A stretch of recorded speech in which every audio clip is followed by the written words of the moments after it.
Hi, Oliver. I was hoping you could introduce Monterey Automation and talk about the partnership with Organomation a little bit. David, thank you so much for having us on today. This is wonderful, and I appreciate the effort you've put into this and setting it up. We're so grateful for our partnership with Organomation, acting as your field service provider here on the West Coast. We're really looking forward to seeing all that we can accomplish together.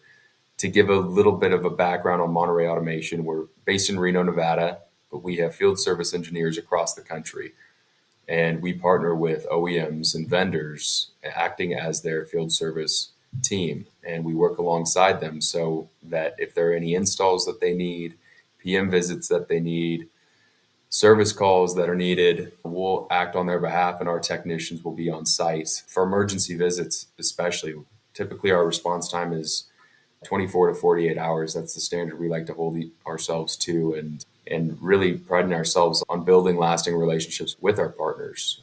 There are a lot of service groups out there that work independently and they aren't working alongside the OEMs, and our model is a little bit different in that sense that we like to build a lasting relationship where we can grow together with an OEM, and that's our ideal version of a partnership. So with Organomation, it's been wonderful working with you guys and getting everything set up to make that happen. And we know that there's so much that's going to be lying ahead of us in this next year. So we're looking forward to it.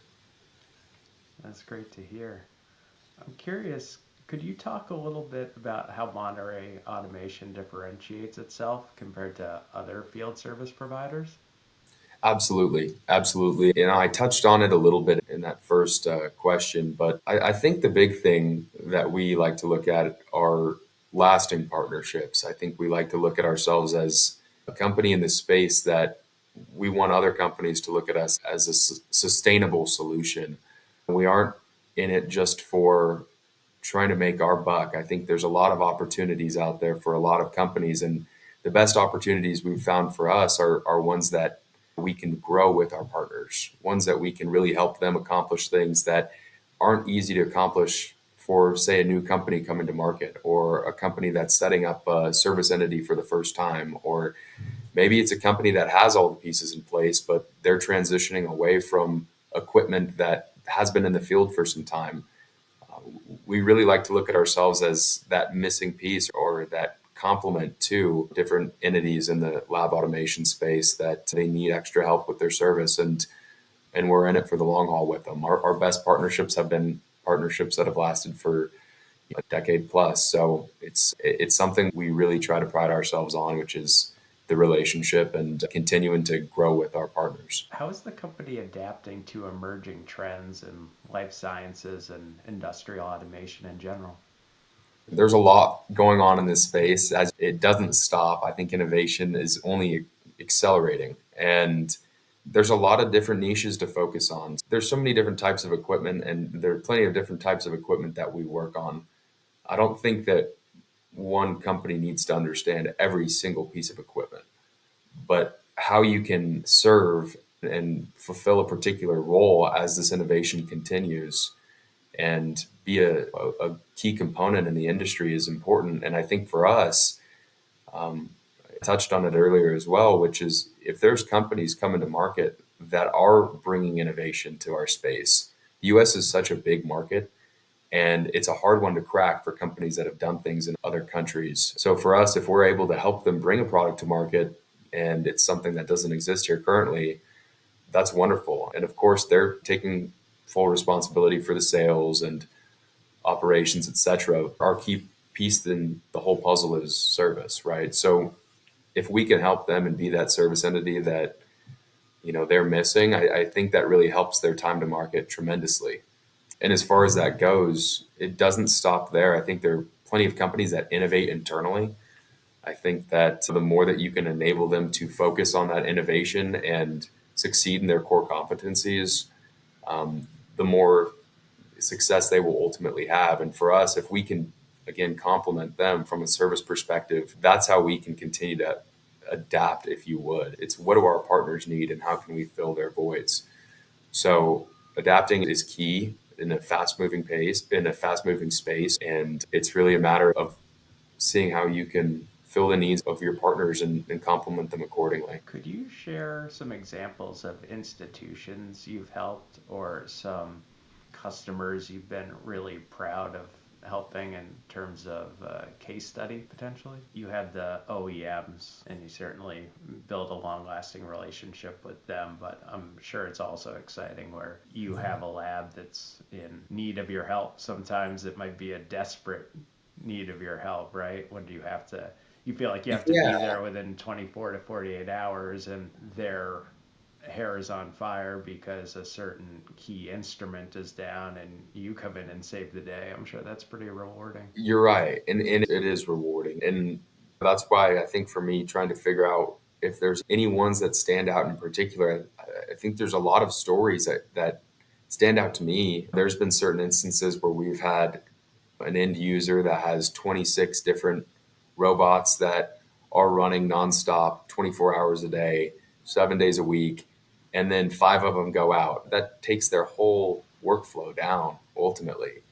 For us to go up and fix these in 8 hours one day, it made them feel so happy to be able to call us. And I think for me, that's rewarding because that one day that we can spend to fix their equipment, their 5 units in that example, saves them maybe a month of productivity and output.